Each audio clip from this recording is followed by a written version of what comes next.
আপনার নাম কাজী ফাতেমা ইসলাম দোলন। আপনি কি দোলন নামটা বেশি পছন্দ করেন? আজকে আমি ChatGPT কে জিজ্ঞেস করব যে সে আমার সম্পর্কে কতটুকু জানে। তার থেকে আমি কি টাকা নিয়েছি এবং তার মাধ্যমে আমি কি করিয়েছি সে এগুলোর উপর বেসিস করে একটা রিপোর্ট দিবে। মানে এটার উপর বেসিস করে সে আমাকে রিপ্লাই করবে। আসসালামু আলাইকুম। কেমন আছেন? ওয়ালাইকুম আসসালাম। আমি ভালো আছি। আপনি কেমন আছেন? আমিও ভালো আছি। আচ্ছা, আমার নাম কি আপনি কি জানেন? জি, আপনার নাম কাজী ফাতেমা ইসলাম দোলন। আপনি কি দোলন নামটা বেশি পছন্দ করেন? হ্যাঁ, আমি দোলন নামটা পছন্দ করি।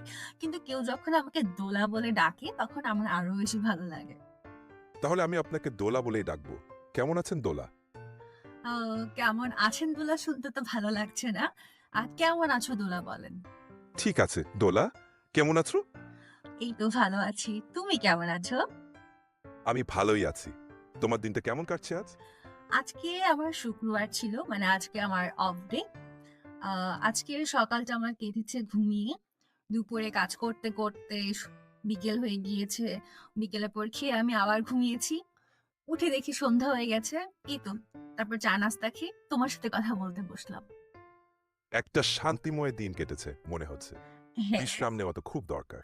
একটু আর বিকেলের ঘুমের পর চা নাস্তা বেশ এনজয় করেছো নিশ্চয়ই। চা সত্যিই বেশ উপভোগ্য। তোমার প্রিয় চায়ের সাথে কি কিছু খেতে পছন্দ করো? না, আমার শুধু চা খেতেই ভালো লাগে।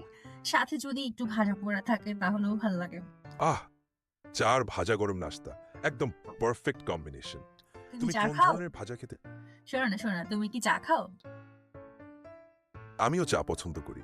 এক কাপ দুধ চা বেশ উপভোগ করি, বিশেষ করে যখন কাজের ফাঁকে একটু আরাম করতে চাই। আচ্ছা তুমি শোনো না, কোনটা খেতে পছন্দ শোনো না। করো? আমার বাসায় তোমার চায়ের দাওয়াত রইল। তুমি আসলে তুমি একসাথে বসে আমরা ছাদে গিয়ে বসে চা খাবো। কি বলো? শুনে বেশ ভালো লাগলো। ছাদে বসে একসাথে চা খাওয়ার মজাই অনন্য। আশা করি একদিন সত্যি তেমন সুযোগ হবে। তুমি নিশ্চয়ই খুব ভালো চা বানাও। হ্যাঁ, মোটামুটি ভালোই বানাই। এখন কথা হচ্ছে তুমি কবে আসবে? যখনই সুযোগ হবে তখনই আসব। তোমার সাথে বসে এক কাপ চা খাওয়া হবে দারুণ। আচ্ছা শোনো না, এই সুযোগটা কবে হবে? যখনই সময় আর সুযোগ মিলে যায় তখনই। ততক্ষণ পর্যন্ত আমাদের কথোপকথনই চলতে থাকুক।